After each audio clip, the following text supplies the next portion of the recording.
Now, when you're a doctor, you look at the problem that you have there with the patient is. You look at the age of the patient.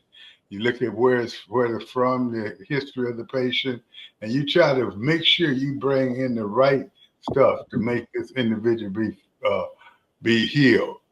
That's what this team is doing right now.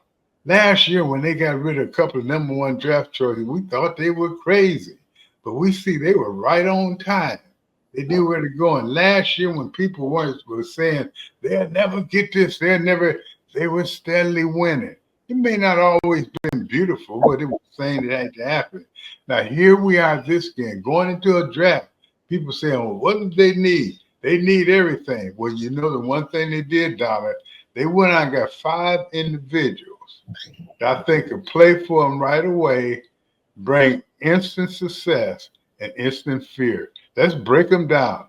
First and foremost, I always tell you about a time a few years ago when what was it? It was one of the teams did nothing but build up on the offensive line. Dallas was one, which I hate to mention their name, but it was another one. These two teams, I watched them through the years, and they became very, very good teams. Now, they went out down and they got an offensive lineman. They tell me not only is the guy big, not only is he athletic, he could play right now, and he could play either guard or tackle. And you were out there this week. Tell me what you know about the big fella. Yeah, Tony, before I get into the NFL draft, this podcast is being brought to you by Van Allen Real Estate. Only the best deals happen there, Tony, for all your listings, for homes and so forth. Go to Van Allen Real Estate. And let's talk about that first pick as far as Josh Conerly, Tony, from Oregon, 311 pounds. And, you know, the great thing about this is, Tony, that I thought that they would go defensive line first before they went offensive line. But I'm okay with that because you have to shore up that offensive line, too, because it's going to protect Jaden Daniels. And then also as far as helping that running game. And then with Cosby possibly not being back till late in the season, you definitely needed to concentrate on that offensive line. So, I mean, he's the 29th pick, only 21 years old, Tony. And last year, remember that they picked Brandon Coleman also for the offensive line, you know, so he should be better in his second year. And then they went in free agency this year and picked Laramie Tunsil. So when you look at what they've done with the offensive line through free agency and the draft, you have to be happy. And the thing about Conerly is that he can play both guard and tackle. So that helps out that line even more, that they can move him around a little bit. But Adam Peters said, as far as he has a quiet confidence about himself. You know, when you're sitting in a room with him, he's got this quiet confidence about him, and he's got a baby face because he's still really young, but he's really mature, he's really thoughtful. And then you hear about, you know, how much of a pro he is already in terms of how routine oriented he is, you know, one of the hardest workers, if not the hardest worker on the team, and all those different things, how smart he is, how bright he is learning football. So all those things together, and you really just when everybody gets that great vibe for him, it really makes you feel confident to make. Could you talk a little bit they talked about your routine approach to the game and everything. Could you talk about just how that started and just that process for you, that you're already ahead of the game? Yeah, I feel like it really happened like my first couple months in college. I was kind of lost as a freshman and didn't really know like what to do. So I just really leaned on some of the older guys like Alex Forsythe and Stephen Jones, that they did a lot of things for their body in terms of like rehab and staying in the film room extra, and those little things added up to make me who I am. And you talked a little bit about people pouring into you as far as your parents, but who else has poured into you that you want to shout out at this time, be it your teammates or whoever it may be? I would say Marcus Abbott. He took me in and showed me how to play offensive line, and without him, I wouldn't be here. You know what I mean? And from that first training session on to my last training session, my senior year of high school, that's what it took for me to get to Oregon, and I've only gone up from there. So.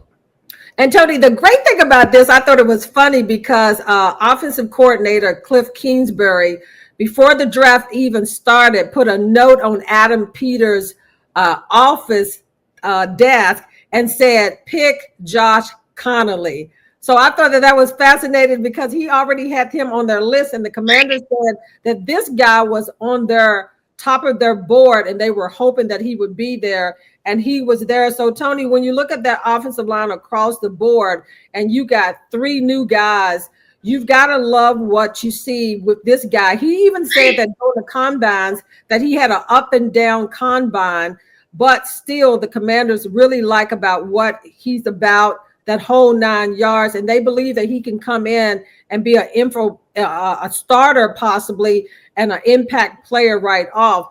What do you like about what the Commanders did as far as that offensive line, whether it be through free agency and then last year getting Brandon Coleman, and now you got Josh Conerly at 21, 311 pounds, and he's pretty fast, Tony. Yeah, well, the thing about it is you solidifying your offensive line. As a matter of fact, I finally thought about the other team with San Francisco. That year that both San Francisco and Dallas built up their team, started with the offensive lines. Everybody said, "Oh, they're crazy." Both of them went to the Super Bowl within a short amount of time. That's what you look at, and that's what they're trying to build here. You got 3 or 4 new players coming in. You got your returnees that didn't play all the way bad. They found out a way to play together last year. So now you got a unit. Now you make the unit grow. You work the unit together. The unit learn together. The unit becomes a unit. They go to lunch together. They talk. They be friends. Then you have something when you start hearing about individuals like the Hogs. So this is going to be an opportunity to reinvent the Hogs. But I like this whole draft for the simple reason it seems as though they had one thing in mind. We may not have mentioned this by Conley, but I'm sure if you look at his 40, I bet he had a good 40 time. The Commanders wanted to play fast next year, and they went out and got fast people to do it. If we want to start taking a look at their second-round draft choice. They go and get a guy that we know we're kind of hurting the defensive back. But what's more important about who we got, not his experience, not his size, not anything else, but one thing that sticks out about him, Donna, he runs 4.3. Talk to me. 4.43. You're right. I did see Daryl Green run a 4.27. Never saw nothing like it in my life. But this right there at 4.3, that's bringing it down. That's like me running. Oh, well, I don't know about that. You like a turtle, so they don't want to. Hey, whoa! Let's get this straight. If you want to go back and look on Buffalo's files, came to test me right before the draft. Read me in the 43 times, 4.4 and 2.45. So I don't want to say no more. Okay. That's what we say down here in Atlanta. Say no more. Say no more. It was those black high top shoes, but Tony. That's right. It was all about the shoes. All around. This. Tell me, Donna, that speed and that will he help with this cornerback position? Oh, definitely, Tony. Second round, pick number 61. The Commanders thought that Trey Amos was not even going to be there. They thought that he was going to go around 30th pick, but he went 61. Commanders was able to get a steal there. So you look at the Commanders secondary right now, Tony, in adding Trey Amos from Ole Miss. 40-yard dash, like you said, 4.43, 50 tackles, 3 interceptions, led the team with 13 pass breakups. He's a bigger cornerback too. And Commanders already, Marshawn Lattimore, Jonathan Jones, he plays the right. They signed him in free agency. And then you got second-year Michael Sanders-Steele, who played inside, and he can play both, but they had him more so on the outside. So you kind of like what you're seeing in that cornerback position because they needed a little more depth there, and they went out and got this guy. This guy is one that they feel that can come in and immediately make an impact. And they're able, Tony, with Trey Amos to shift this group around, because like I said, Michael Sanders still could play. In college, he played in the inside, but the Commanders tried him out, gambled last year on the outside, and really played well. So, I mean, you can interchange him in there. And then Jonathan Jones, who they brought in, should be able to help this team a lot. And then Marshawn Lattimore, who he was nicked when they got him from the Saints. So you should be able to see him up at full speed. So you kind of like what you're seeing in the secondary right now as far as signing him. The way he plays, love the way he plays at the line of scrimmage. He's a press corner who can be really physical at the line of scrimmage, but he's also a guy who can really play in any scheme you want. And I think that's what separates him from a lot of different guys. And you talk about his ball skills. He's got excellent ball skills. He took the ball away this year. He had 3 interceptions. I think he's got 30 plus PBUs over his career. So really a guy who we covet in terms of taking the ball away, and those are the things that we really look for.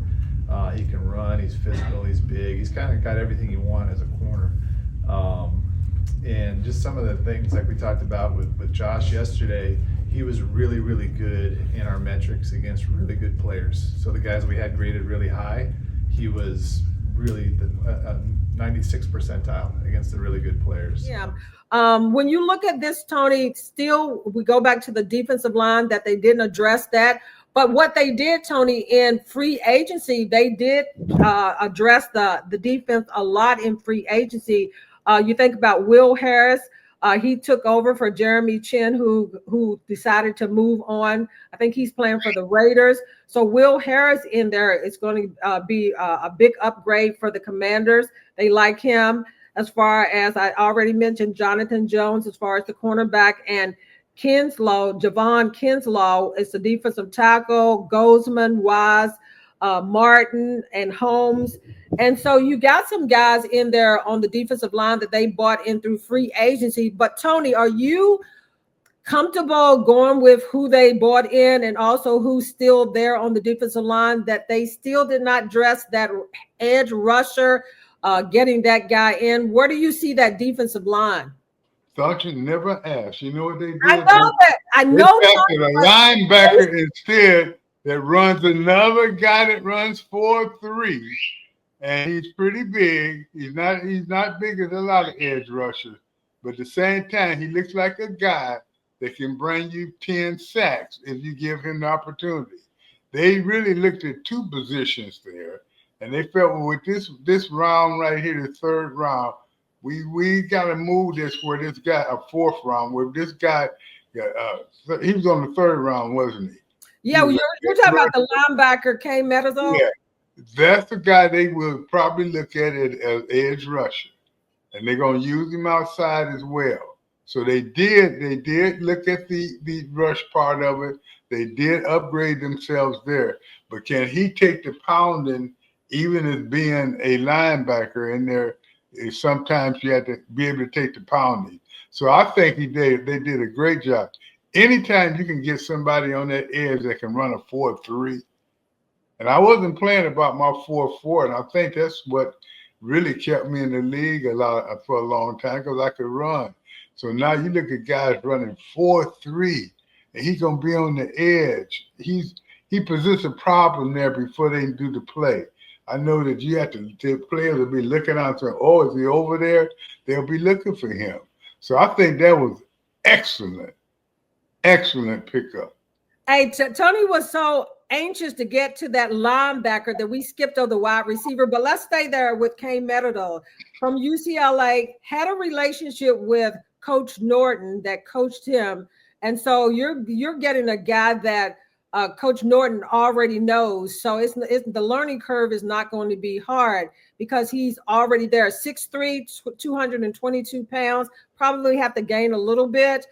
Great athlete, earned 9.83 at the combines, decent at reading quarterbacks' eyes, playing zone coverage, and has the athleticism to cover tight ends, Tony, and running back. So that's what you like in a linebacker.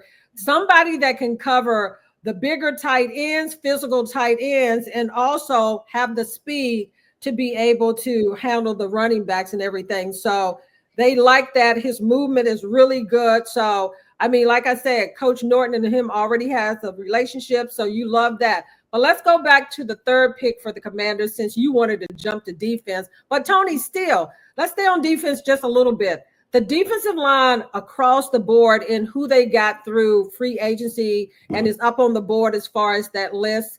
What is your feeling going into the season with, did they upgrade that area or do you still have some concerns? You still have concerns, but they upgraded as well. And we also, if you remember in our last show, we made a statement saying these players may not have been as well known or thought to be as great as the players they had here, but these players play their position a lot better than what we had here prior. I look at that being the same way with these young people they're bringing in now. They'll play the position more than this is, oh, he's ready to go. He's gonna be great. He's everything. They will play it that hard to win that position. So I look at they did fine on the defensive line. I look at what they did. They still, if they got somebody in free agent, that'll work well. But one thing about it, the defensive line will get as good or better when the defensive backfield is good or better. And they address that. So overall, when you look at this, they addressed it very well, and they have some still opportunities out there. It'll be prior to veterans getting loose and everything. It looks as though they're building towards the Super Bowl. Sure, Tony. But we want the fans, we want you all to chime in. What's your grade for the Commanders as far as the NFL draft this year with their 5 picks, where they got offensive lineman, they got wide receiver, they've got linebacker, they got a running back, and they got a cornerback. But let's talk about their next pick because Tony jumped right over it. Wide receiver, they brought in another wide receiver. They did not sign Jamison Crowder back, which is your wide receiver, punt returner, kickoff returner, and so forth. But they signed Jalen Lane from Virginia Tech. They use him. They're going to use him probably in the slot. 128 pick in the 4th round, 5'10", 4.34, 40 speed. So he's got some speed, Tony. He led their team in receptions, speed, deep, speed from the slot, good runner after the catch. You like all that. And the key thing is multiple roles as far as punt returner, wide receiver. They said that he needs to still work on his footwork, but, you know, being with this coaching staff, he's going to be able to probably fine tune all of those things in his route running and then just separating at the top of his routes. They said a little bit about the things that he needs to work on. But for the most part, Tony, they got a speed guy in the slot, which is going to be great. And when you look at what the Commanders have at the wide receiver group right now, with Terry McLaurin, Deebo Samuels coming in here, Luke McCaffrey, Noah Brown. So, and then they add this guy. What do you think about the wide receiver group that our own Gary Clark made the 2nd pick for the Commanders? So shout out to Gary Clark. But Tony, when you look at Jalen Lane from Virginia Tech and just what I stated about him, talk to me about the wide receiver room going into this season. Did they upgrade this? And I'm sure you were going to say yes, which I would too. But how do you see that group with the Deebo Samuel that, you know, they're looking for him to have that breakout year again? And with Terry had an outstanding year last year. And then Luke McCaffrey, probably add him back in. Noah Brown should be back healthy this year. And now they signed Lane to the roster too. Well, it's going to be a meeting in the locker room. And I tell you what, there's going to be a lot of people want to play, and that's going to be each and every day. I saw that there when they had the posse. They had a bunch of guys. We get one hurt, they had another one stand right up. We had that on the defensive line. I think that's very important and healthy for a team. Whenever you do get an injury, you got to have someone step in. And now Deebo, just getting him along improved their passing game. Now they got other people in there, and then they're bringing in untested rookies that run 4.2, 4.3. They're ready to open it up. And what I like about it is they're looking at the positions. Now, I think that they were good at receiver last year, but only in the first 2 to 3 people. Now they're going to be deep whatever they have will be better. You know, you look at that with the defensive back. They go out and they know they need one. They make sure they get one. Not only that can cover, but if you beat him, he's going to catch you again anyway. So we know that there'll be an improvement. So everything you have to say is positive right now. I like the way they're doing it. I like the way they're going after it. I like the way it's going to be. And I tell you what, we're going to have to show these people during the spring break what that training camp is like. The last guy that they draft is intriguing to me. I want you to tell these individuals a little about him. So I'll start off by saying he's about 6 foot tall. He weighs about 240 something, but he runs another 4.3. Well, now I know that he's from Arizona, Merritt.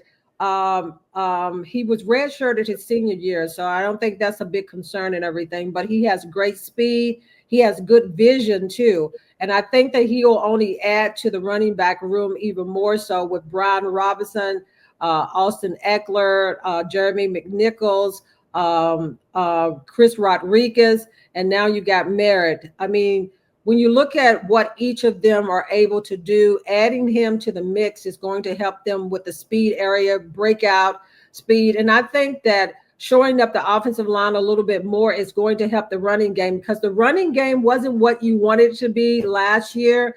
And I'm not for sure why it was. It's probably a little combination of everything. But in order to help your quarterback and keep him upright and healthy, you want to be able to run the ball. And they talked about that also, is that they want to be able to really run the ball this year a little bit more. And I think that, you know, on everybody's list was the Commanders getting a running back. So I think they got a good one in Merritt as far as what he can do. And, you know, as far as just the Wildcats, went 160 yards and a touchdown, 13 carries against former team New Mexico. So when you look at, and that was in 2024. So again, the Commanders shore up their running back room just a little bit more. And Tony, if you were to give them a grade before we put this to bed, because guess what, fans, park your car right here for all the coverage with the Commanders, because we have rookie mini camp coming up next week. And Tony and I'll be right back, and you'll be able to hear from some of your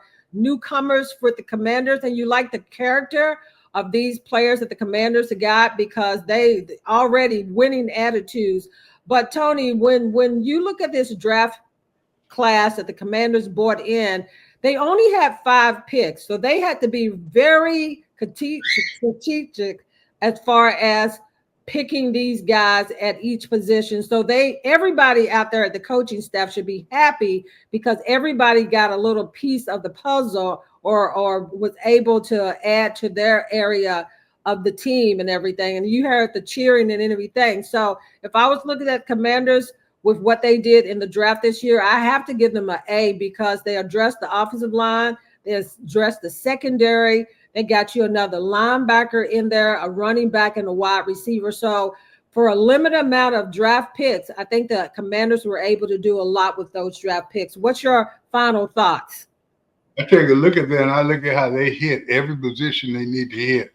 And that's what's important. They hit the offense, they hit the running backs, they hit the wide receiver, they hit the return man. And then you already got a quarterback, you hit the big defensive tackle.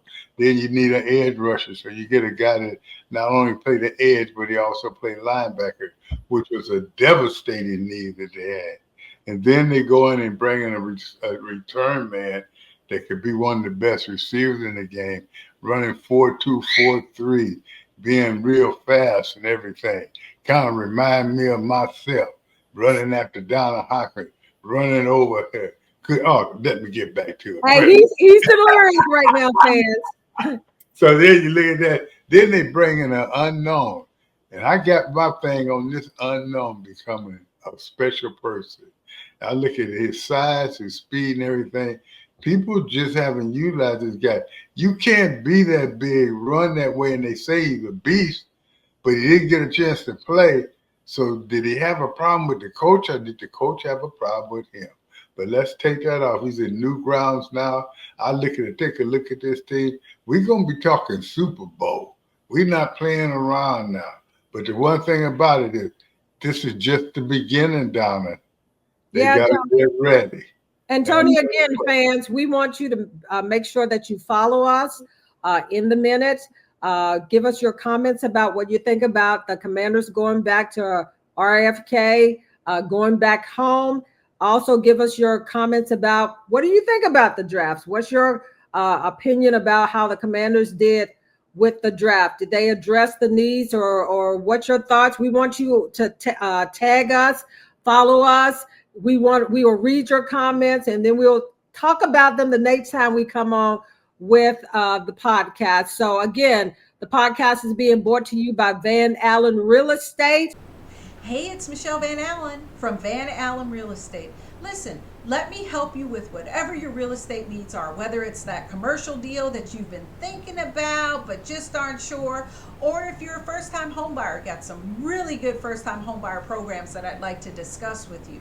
Or if you're looking to sell your property, let's discuss it. Let's make sure that you are poised in the right position that will benefit you most. I look forward to hearing from you. You can reach out to me at vanallenrealestate.com, VANALLEN realestate.com, or simply pick up the phone and give me a call, 202-642-9116, so we can discuss your real estate needs. Only the best deals go through them. And also, guys, don't forget that we will have our show on every Wednesday now. Every other Wednesday, we're doing one a month. We'll be talking about the real deal. It'll be an hour-long show. The Tony McGee Pro Football Plus, that you can go follow that link also. And then we'll be bringing on some good people. Then you come back to the podcast. But one thing you need to know, we may have a show, we may have a podcast, but we're never going to tell our fans goodbye. We're going to say in the minute. In the minute.